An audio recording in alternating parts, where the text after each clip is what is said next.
Now that we have some basic stuff, including a function callable from any class that has our blueprint interface, let's test that out and then get on to creating some GUI elements to start our menu. Let me quickly introduce myself first. Insomnia from Unreal Tech, a division of Blender Tech, and welcome to the second video in the Game Settings for Unreal Engine 4 project series. At the end of this video, you should have a better knowledge of how the SaveGame and GameInstance class works, why we set up the blueprint interface in the way that we did or do in the SaveGame class to work around the fact that you can't execute console commands function in the SaveGame class, and you'll definitely have more knowledge on UMG GUIs as well as console commands. So with that said, open our project. We're working in 4.8.1. So with that done, remember our motto, create your way, and let's get to it. So I accidentally somehow got my video deleted. I recorded this before. So I believe we left off, we were in our widget settings menu, our main menu. And I just ripped through this really quick at the end of the last video. So instead, I'm going to just start from scratch. So I'm just going to give that a name, failed take, just like my other one there.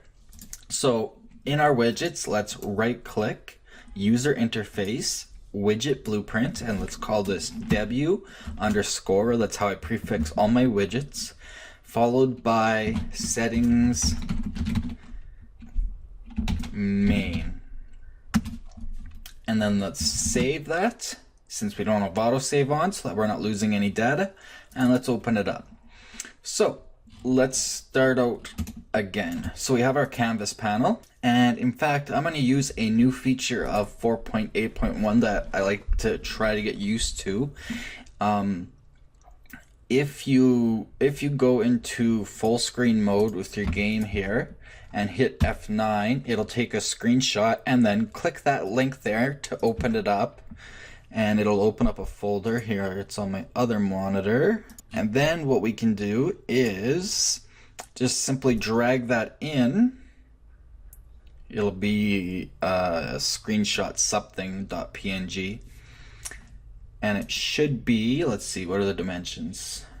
Yeah, 1920 times 1080. So that'll give you an idea of what it'll kind of look like in game. So let's save that too. So here's a little trick.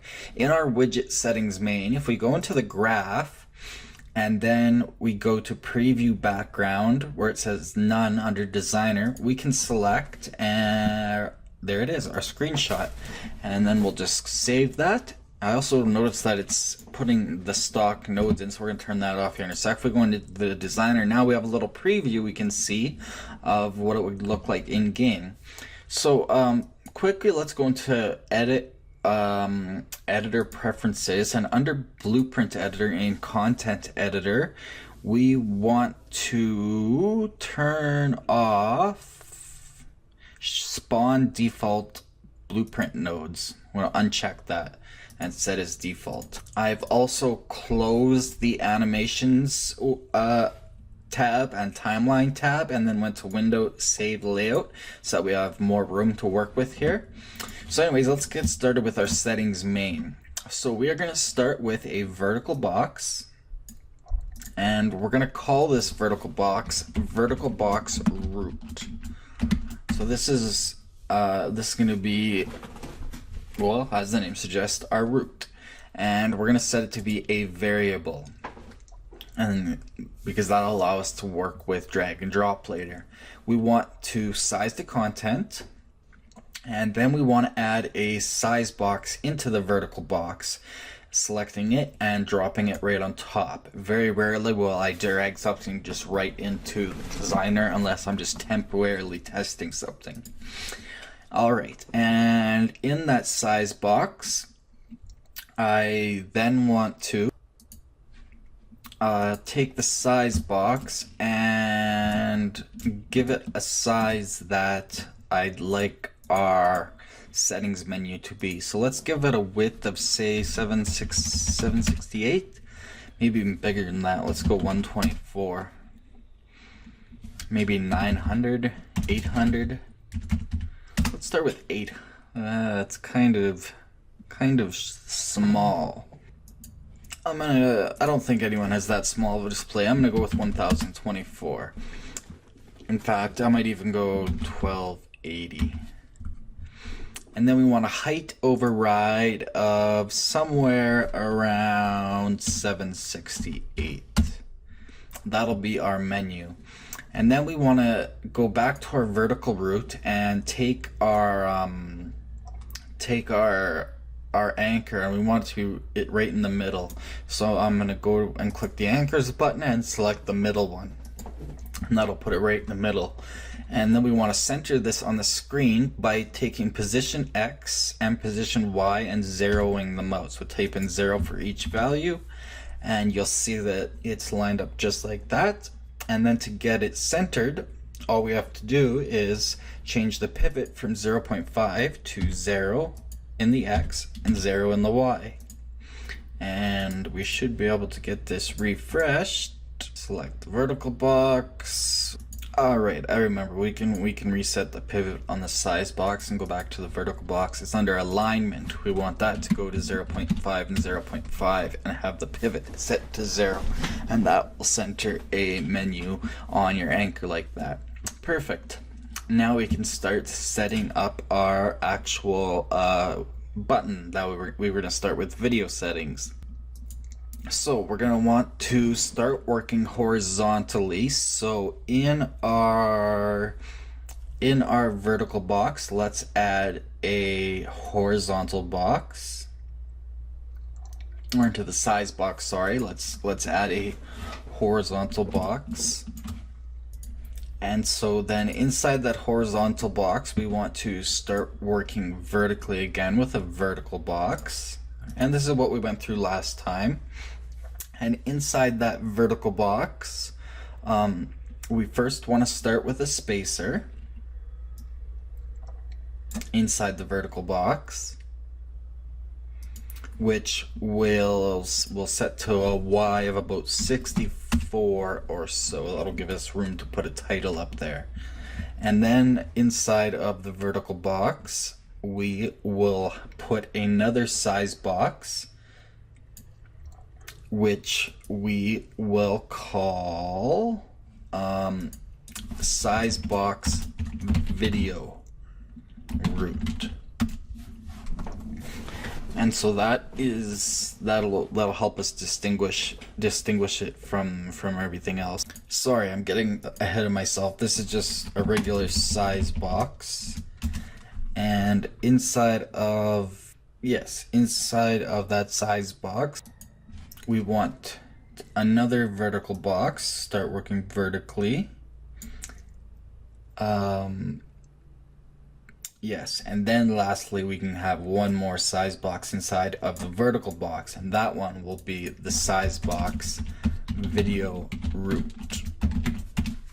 Perfect. And this size box above it is going to be the size box that determines all of our other buttons. So we'll give it a width and height override. The width we want to be, we can go somewhere around 128 maybe we'll start with. And we can give it a height of around 256, maybe more than that. Maybe we'll go something like 396. 412, something like that, just so that we kind of get an idea of our layout. So then we have our vertical box inside of that, and then selecting our size box video root, we want to give it a width and a height override. Actually, we already have the width override from the other size box, sorry. So the size box video root just needs a height override. How tall do we want this button to be? Probably somewhere around 64 pixels as well, I would guess. And so then inside of the size box video root will be where we put our actual button to access it. So we'll drag a button to there, and then we'll drag a text block onto it. Perfect. And then we can simply set that to read video. And I'm going to set that a little bit bigger, around 26. How much can we get away with? 30? No, we'll start with 30. And let's set the color and opacity color of the text to black. Let's take the shadow color, and by clicking on these little color blocks, if you don't know how to open them, and set the alpha to 1, and let's set the shadow just to a gray with a slight blue tinge, kind of a steel blue, just to offset it a little bit. You never really notice it, but anyways, that way so that we can see it better against this button. We can always add our own custom buttons later if we want, though. In fact, we could even take the button and we could go under style, and we could change the tint to be a different color if we wanted to. We could make it, you know, yellow or whatever, but we'll play with that later.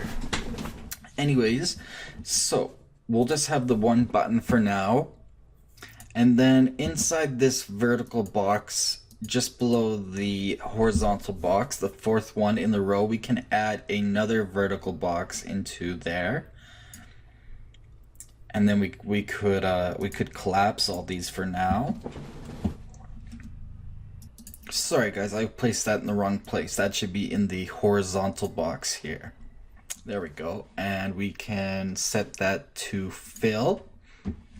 And we're working vertically, so we can start with a border. Whoops, inside the vertical box. And we can set that to fill. And we probably don't want it to look like that. So we are in fact going to right click, and we're going to wrap with a size box. And we're going to set that size box to set it back to auto. The width is fine, it'll set it up automatically, but the height will be our height that we set originally, 64 pixels. Perfect. However, oh no, that looks just fine. It was just the background throwing me off. So that will be our little title area. We could give it a color if we wanted by choosing brush color, I believe. And we could change it to something, I like oranges. Blues work nice too. Go around the color wheel and find something that you like. Go with the nicest light blue maybe. And then we'll add in our vertical box another border, and we will also wrap that with a size box. Same deal, we will set it to auto and the height override. Actually, we can just set this one to fill. We'll keep the size box just in case, but we'll set that to fill. And this one, we will set its brush color. Let's use the picker to select that color, and then let's just take out some of the saturation. Whoops, wrong one. The lower one. So select brush color, and let's take out some of the saturation. Just give it that kind of Windows look. And then in our size box up here, we have our border. So we need a container if we want to fit stuff in there. So we will put a horizontal box inside of the border, and inside that horizontal box we will add text, and that gives us thusly our title. We will set that to align text or vertically aligned center. We'll set it much larger, like 32, 36. You can probably get away with even bigger, 48, too big, 42, 40, somewhere in there. We will also set that color and opacity to black or gray or something that stands out against the color that you chose.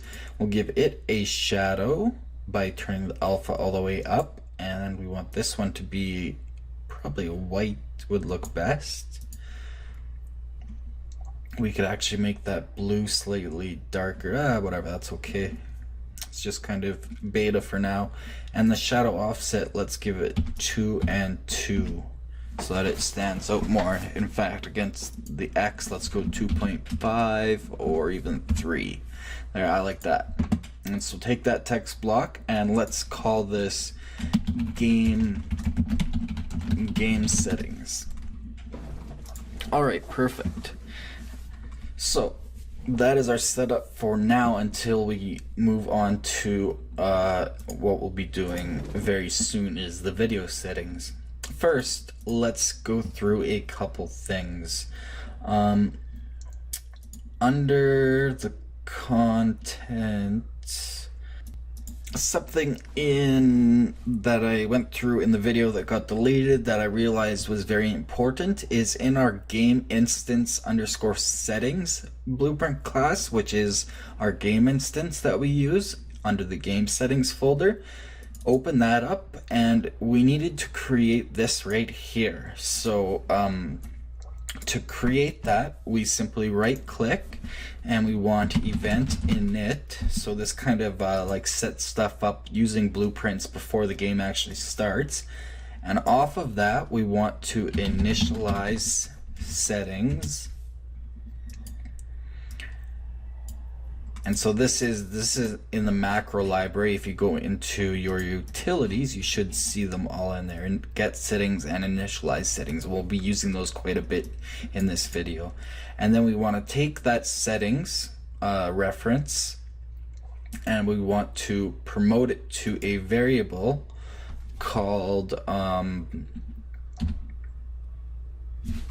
believe I said it right there anyways. So I will just delete that.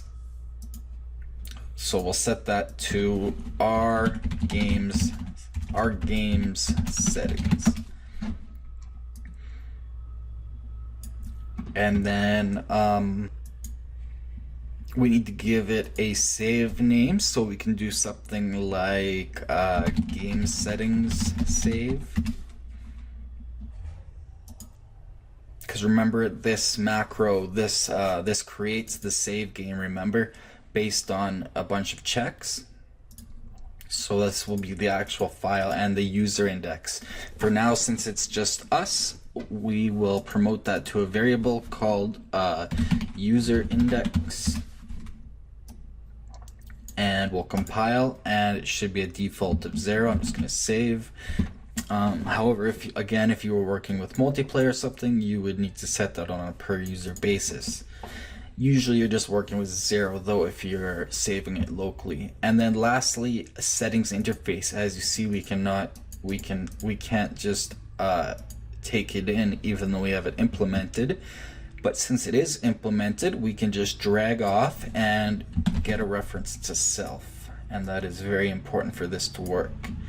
So that is all you need in the event graph. So this just initializes settings and then promotes to a variable. And then we needed to set up our two interface functions in this game instance class. So we do that. I think we already set up set console command if we double click on that. If not, all we do is just right click and type in execute console command, and we do this here because we can't do that in the save game class, and that'll make more sense in a minute.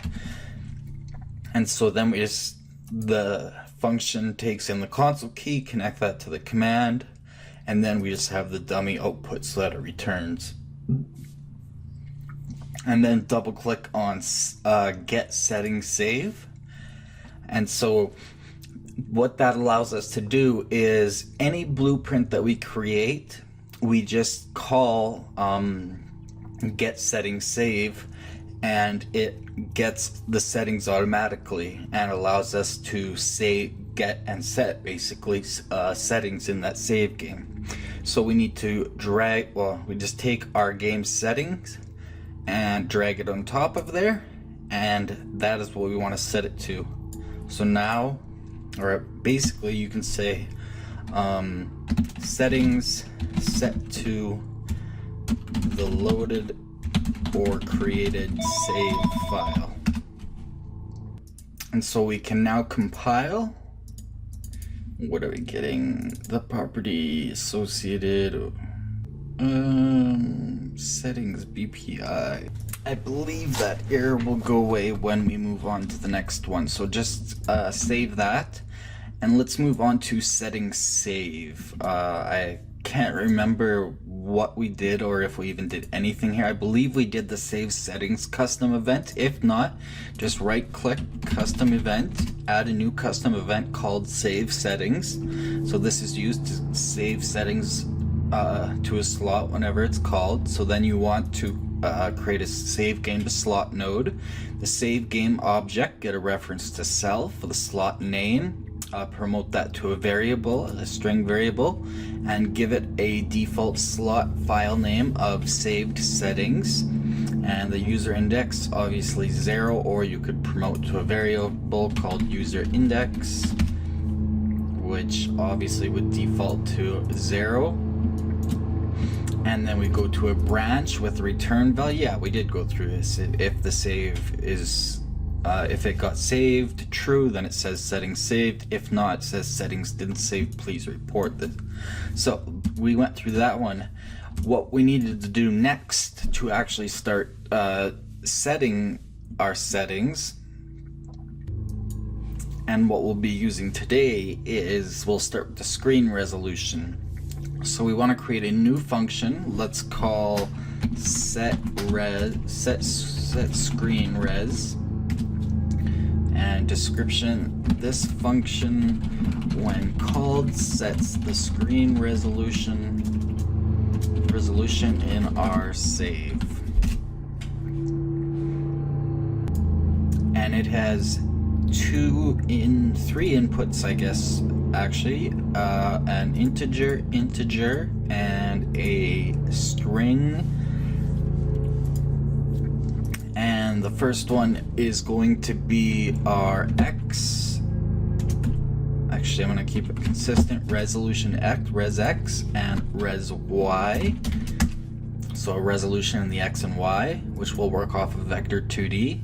And the last one is going to be mode, which would be like full screen, windowed, borderless, windowed. And so we'll be able to set that. So that is our function, and we just need a dummy output. So we'll choose again byte since it has the lowest memory footprint, and we'll just say dummy. All right. So in the event graph, we need to then drag from our functions that function and connect it up to our set settings custom event. And then, so we set screen resolution, take a reference to self and put that as the target. That seemed to be causing some issues when I recorded this video originally. Again, you just right click and reference to self to get that. And then resolution X, promote that to a variable, which you can call screen res X. Promote Y to screen res Y. And promote mode to screen mode. Perfect. And then we can go into this and learn how to actually run commands, because as you'll see, if I just tried to execute console command, it doesn't show up, because you can't do that in the save game class. That's why we use this little trick. So what we do is basically we drag off, and well, first we need to create a variable called BPI settings, which will be our BPI settings. So that allows us to have our blueprint interface all set up. And under the advanced settings, click this little button here. We want this to be transient, and that just means it won't be saved. And so then we can drag this out as a getter. So hold down Control, drag off of it, turn context sensitive back on, and now we have variables and utilities and class BPI settings. Now we can actually set console command. However, we don't want it as a message. We just want set console command as an interface call. So you need to turn off context sensitive to get that, and then target you can plug into that. And then take the execution chain, put it right into there. This needs to come up so it's nice and clean. Move that over so it's nice and clean. The console key we need to create, we're not going to worry about that right now.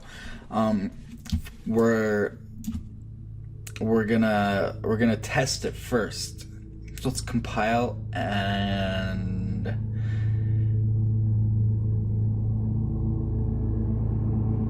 give me all sorts of weird errors.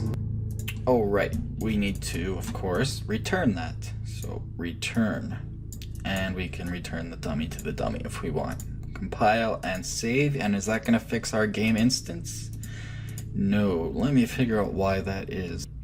Okay, for some reason I must have renamed it in the video. It got deleted, so all we gotta do is double click on initialize settings in your game instance, or go to your macro library and then choose the BPI settings node here at the end, delete it, drag off the return value of our flow control select node, and we want to set BPI settings. And yours may have compiled fine. If you didn't rename that, yours may be called settings BPI. Otherwise, just find the interface variable in there. It should be under, if I search BPI settings, it should be under settings save. So that would be whatever you set your save game class as. And so with that done, you can just connect the execution of our temporary variables here that we assigned, and then the output wire can go to the output, obviously the return, and the target is already hooked up, and then just save it. You can close that, and then going back to your game instance when you compile, it should compile just fine. So now we are good to go. Clean that up a little bit. Alrighty. Compile and save everything. Alright, so we can leave that for now. So let's give this a little test. So we know if we hit play, yes, I know that didn't work because that was from yesterday. So when we bring up the console, we have all sorts of settings, like set all sorts of stuff in here. Set world origin, set most sensitivity, and that's what we'll be using. So there's R dot, and you can see there's all sorts of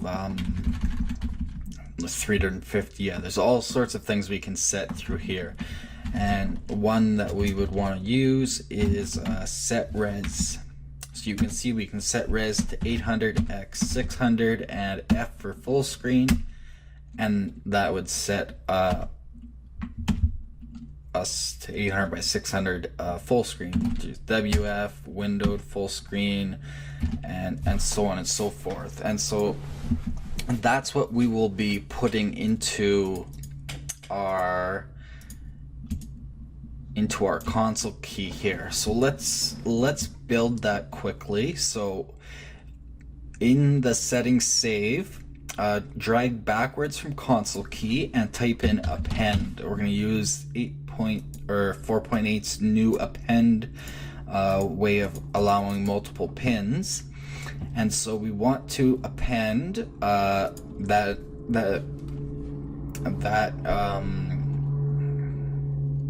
console command that we just did, which is r.setRes, and then a space, one space only, and then we want B to be res X, we want C to be a simple X, we want D to be res Y, drag that down to keep it clean, and then we want E with no space to be mode. We could maybe move these over to keep it a little bit cleaner. Maybe down and over. Yeah, there we go. Cool. And then we can get rid of the F pin by right click and remove pin. Perfect. So we can test this by calling that event set settings. And so we're going to do that by, we can test it very quickly by, I'm going to, this is one of the times so I'm just going to drag one in. I'm just going to take a button and I'm just going to drag it in our widget settings main widget, and I'm going to drag a text block into it. I'm going to select that button. I'm going to size the content. I'm just going to call it button apply, and we'll use this as our temporary apply button. Text block I will set to apply, set the text to black just so we can see it, and so this will just be temporary. So now if we select button apply and we go to events down at the bottom and press the on-clicked plus button, we get an on-clicked button apply. So when we click on that button, what do we want to do? Well, we want to call that set settings, but we need a reference to that first. So how do we get a reference to our settings save, which has the set settings custom event? We need to get in a habit, and that habit is the habit of getting the settings that we've saved for our game in any blueprint class. So what you would do in this case is on event construct, so when this widget is shown, drag off of it and then type in settings and go down to our macros get settings. So that gets our game settings that we have saved, and we need an input of a game instance, which is done by just choosing get game instance, because we're using our own custom game instance. And then remember, it outputs the settings save. It gives us a settings save reference, exactly what I was just saying we needed. So right click, promote that to a variable, and call that our game, or we could even just call that settings save. We'll go our game settings because that's what I was doing before, so that's kind of what I'm used to.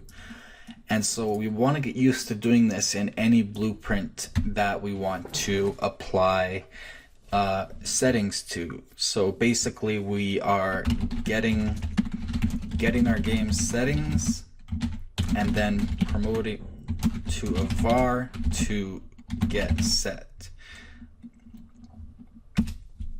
So now that we have that, we can drag in our game settings and we can drag off of it and we can call that custom event set settings. And just to make sure it's working, we can then print string hello and compile and save. So now we can go and let's go to our first person HUD, and we can find that I moved it from blueprints under first person BP. I moved it from there into our game settings. So under first person HUD, And so what we do there is we do the exact same thing, except this time we do it on event begin play. So hold down P and click to get an event begin play, and then again just drag off get settings, get game instance, and then promote settings saved to a variable called something like our game settings. So get in that habit of doing that anywhere you might want settings. And then after that we want to actually, let's compile and save that. Let's go into our character. So under content is where we put first person character. This is how I set it up, right? So same thing, event begin play, get settings, get game instance, set to a variable. So what I did is I took an F9 key event, so type in F9. I figured that was pretty standard for opening up like a settings menu. And on pressed, we want to do a flip-flop. So if you don't know what a flip-flop does, the first time it executes, it'll go through A, the second time through B. So on A, we want to create widget. And the widget we want to create, clean that up there, is widget settings main. And take the return value and drag out, and then type in add to viewport. Clean that up. Perfect. And then drag off of return value and type remove from parent, and then drag that execution to B. We'll put a little reroute node in there to make it nice and clean. And so the first time it'll create the widget, the second time it'll remove it. So let's test this out. So I'm just going to hit Control S to save everything. So now we can hit play. We get our game. As long as Unreal doesn't crash. It's been crashing on me a lot lately.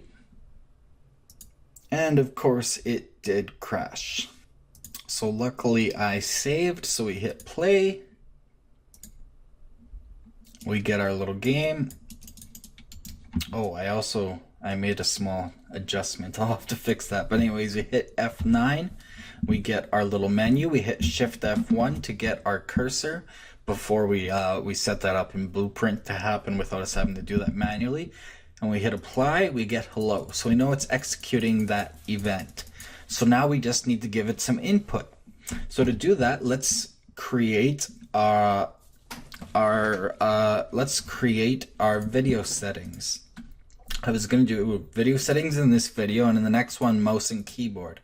So right click in your interface, or in your content browser, sorry. We want to go user interface, widget blueprint, and we want to go widget underscore video settings. As you can see, I already have one, so this should go along much faster. So in here, we want to start with a vertical box. And in that vertical box, yes, that should be fine. We then want to put a size box in it. Size box. And because we want it to fit in here, because we're going to use a widget switcher, and we made this how big? Size box, we just set it to fill. How big did we make this one? Border size box, 64 tall, and we made that 60. We didn't. We'll just have to do a little bit of guessing. We made the whole thing 1280 by 768, so I guess somewhere around, we'll start with like 900 by 600. Let's go 800 by 600, pretty standard. So size box, width and height, so width of 800, height of 600, and we want to take our vertical box and size to content. Perfect. And I've made a mistake in that we don't need the canvas panel since we're using a widget switcher. So select your vertical box and size box by holding down Control and clicking. Right click and cut. Select the canvas panel, delete it, select your video settings widget root, and then paste. And we now get a vertical box and size box that fill the whole thing. However, that should be, size box should be set to fill. There we go. Okay, perfect. So now we simply need a horizontal box. Start working horizontally inside of the vertical box. And inside of there, we'll start with text inside of the horizontal box. We want this to be at the top. Why are you being... Okay, so take the size or the horizontal box and drag it on top of the size box so that it's its child. Then take the size box and choose fill. And then we're good to go. Perfect. And then the text block in our horizontal box, we want to set that to screen resolution. And we set our background to a very light color. So let's set this to a very dark color. How about black for now? And then we want a spacer in our horizontal box. Give it an X value under size of about 32, 64. Just give it a decent amount of space. And then we want a slider under common. Put a slider in there and set that to fill. And then we want editable text boxes, editable text right here. Put an editable text in there. Nope, I'm doing that backwards. Oops. Get rid of that editable text. The slider is fine, but then we need a border or we'll never be able to differentiate that. So in the horizontal box, add a border, and in that border, set it to, leave it on auto, but we want horizontal and vertically aligned center. We can put this slider back to auto for now actually. And so this border, then we want, in this border, we want to add a editable text. And in this editable text, we want to set the text to res X. And so that gives us a perfect 4 characters, as in like 1920. And so then just copy that and paste it into the horizontal box. That'll give us a second one, which we will set to res Y. And then we want to put a spacer between those. So take spacer and put it using the new 4.8 way of doing this right in between, so you get that like that, or use the arrows and give it an X of something like 10, maybe 16. And then we can set the slider back to fill, and we want this to go back up to the top. So I'm doing this all backwards. So take your horizontal box, well, take the horizontal box, hit shift, select all this, drag it onto the vertical box. That'll bring it down to the bottom. Delete the size box. Now select everything, right click on it and hit cut. We want the size box first and then paste onto it, and that will set it up like that. And then we can set the size box width to 800 and height to 600. Perfect.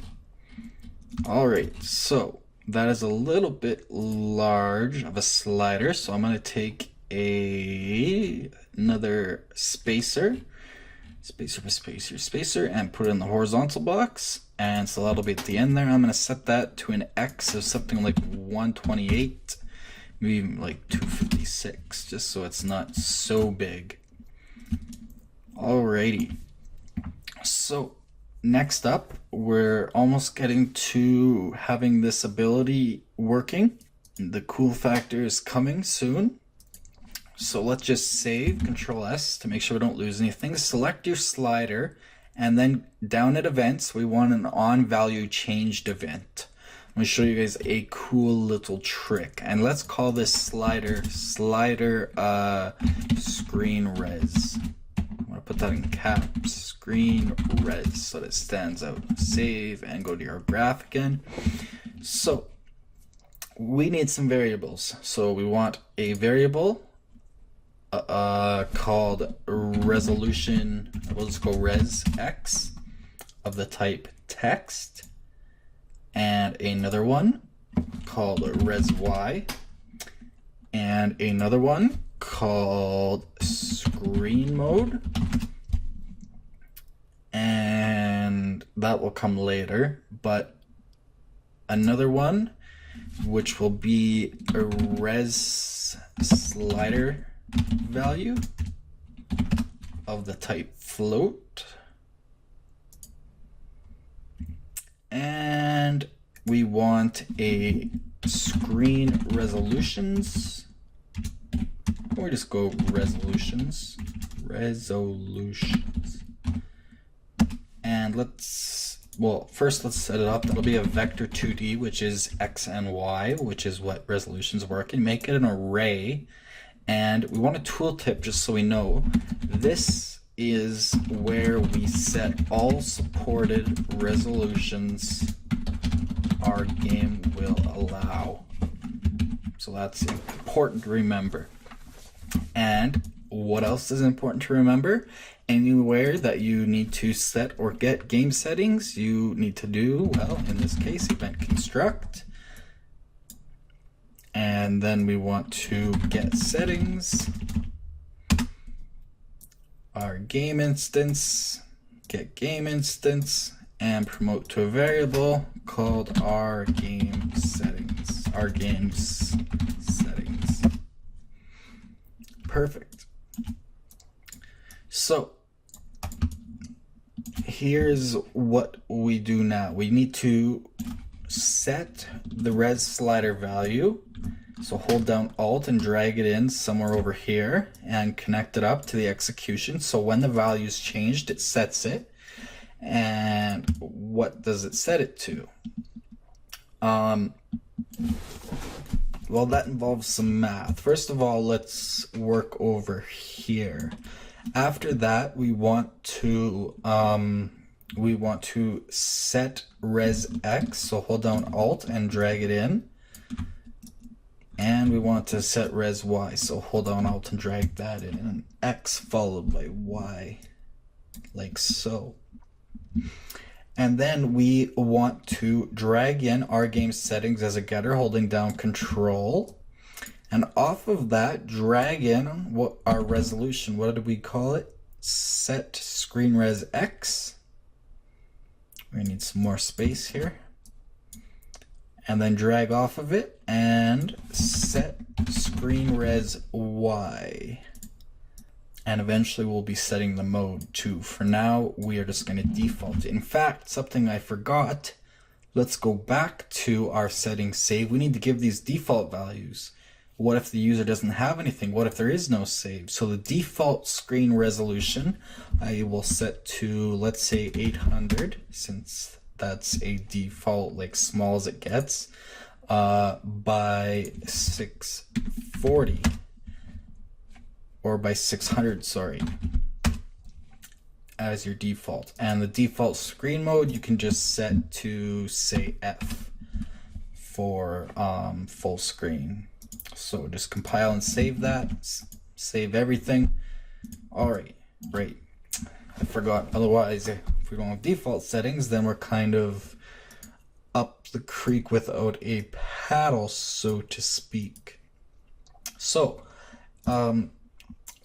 we're going to set those, and then we're going to set resolution X, the text, and resolution X to Y, the text. Alrighty, perfect. So we can come back here now to the beginning, and we want to, well, let's first take our resolutions and let's drag it in, holding down Control as getter. This is an array, obviously, so let's compile so we can set that up and save. Let's give it 1, 2, 3, 4 elements, so that'll be 0, 1, 2, 3. So this will be, again, all supported resolutions by our game. So 800. This always does this to me in 4.8. It always closes when I try to change a value. By 600.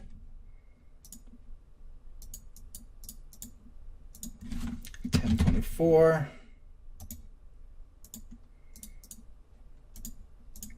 By 768. 1280. By 760.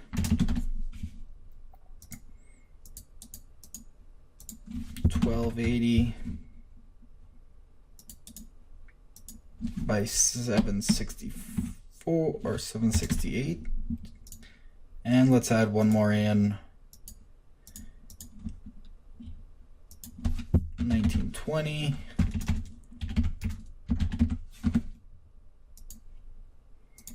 By 1080, full high def. Alrighty, so now what we can do is we need to get the length of that. So how many indexes are there? And then we want to turn that into a float. So let's just float.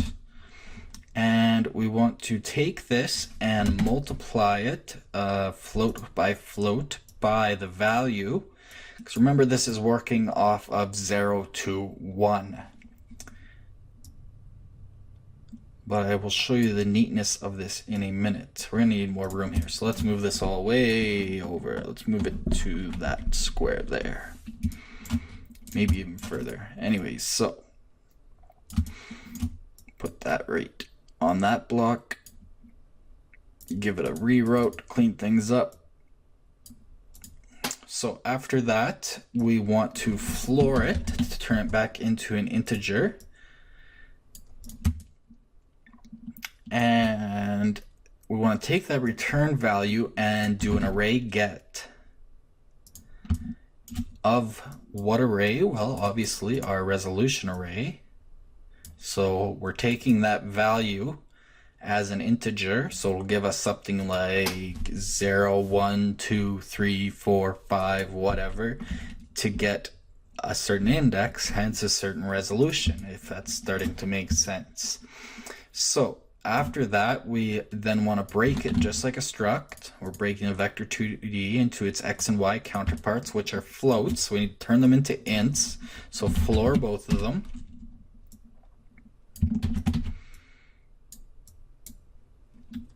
And those return values go into what we're actually setting it in our save. So in our game settings. And we also want to set the text so we can actually view what we're setting it to. So to do that, we take these and we simply do a toText. In fact, we could even just hit a rewrote and go right off of there. Do the same for this. Nice and clean. Maybe bring it up here. I like that. Perfect. Cool. Bring this one over here to keep it the way I like it. Awesome.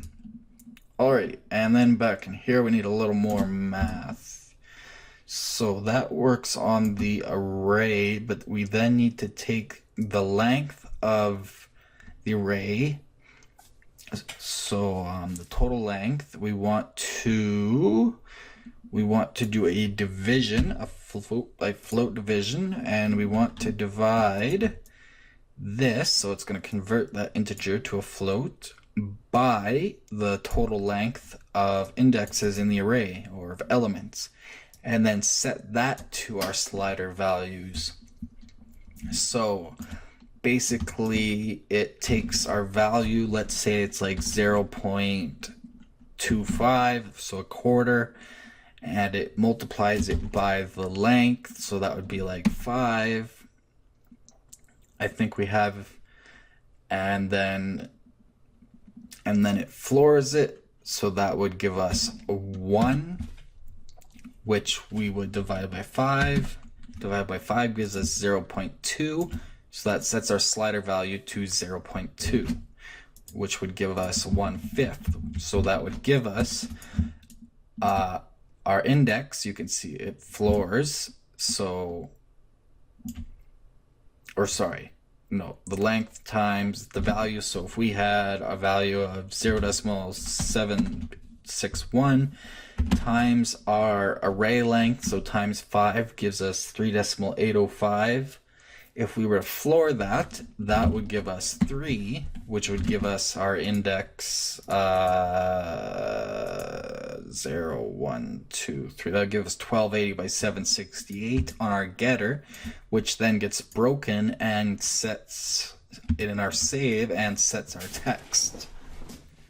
So with that done, we can save that, go to our designer, take the slider, and under appearances, we want to create a binding, not a regular binding, a property binding. So bind it to res slider value, and then take resolution X and bind the text to res Y, or sorry, yeah, res X, and res Y to res Y. Now we can compile and save. Go into our widget settings main. We're almost home free. We're almost at an hour, so that's perfect. We need to add a widget switcher quickly. So go in here, let's grab a widget switcher, and that is going to get placed onto this border here, at least for now. So we have a widget switcher there. And so you see a widget switcher has an index, so it allows us to, well, switch between widgets. Right now we'll only have one. In the next video we'll go into keyboard and mouse, but for now we're just doing video, and very basic at that because this is quite in-depth.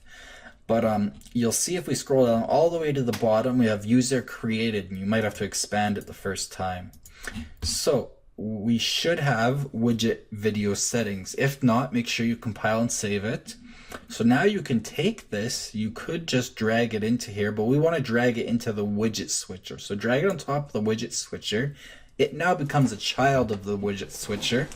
And you'll see if I take widget mouse keyboard and add it to there, it's now index 1.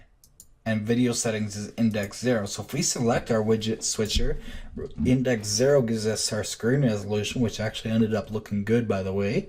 But then if we set it to 1, it sets it to mouse keyboard widget, which is blank currently. Set it back to 0, we get our video settings. So we'll be using that to switch between them. So anyway, let's compile and save.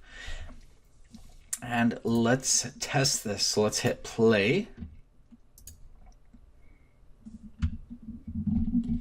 Of course, a crash. I think I saved before. Okay, let's try that again. So we'll hit play. So as you can see, it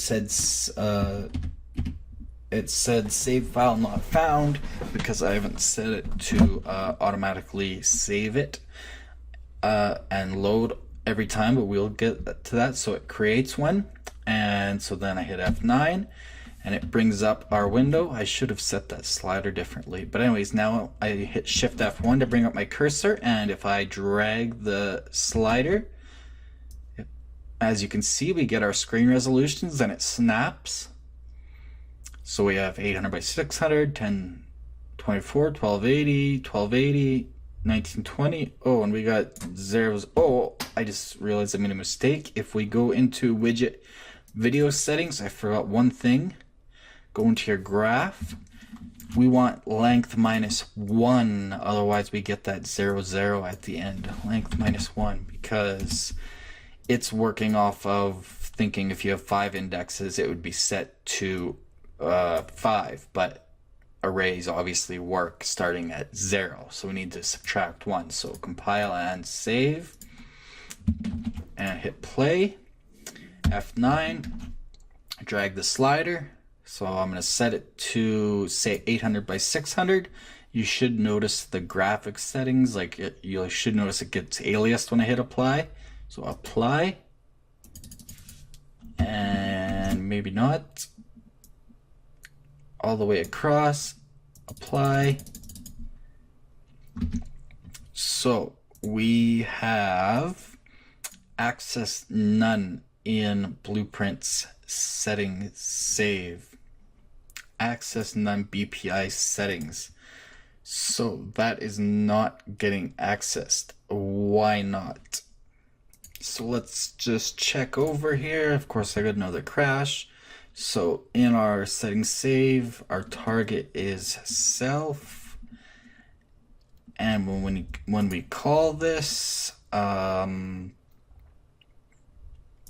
it calls this this function disconnect dummy to dummy maybe, and then BPI settings we set to transient, and just to make sure I can re-add that on there and compile, save, set console command. That is just fine. We could go back to our game instance, make sure we're getting a reference to self. We can recompile that. Sometimes it can be a little finicky. We could kill user index for now. Compile, save, initialize settings. Everything's fine in there. BPI settings. That needs to be connected. Somehow that got disconnected. Save that.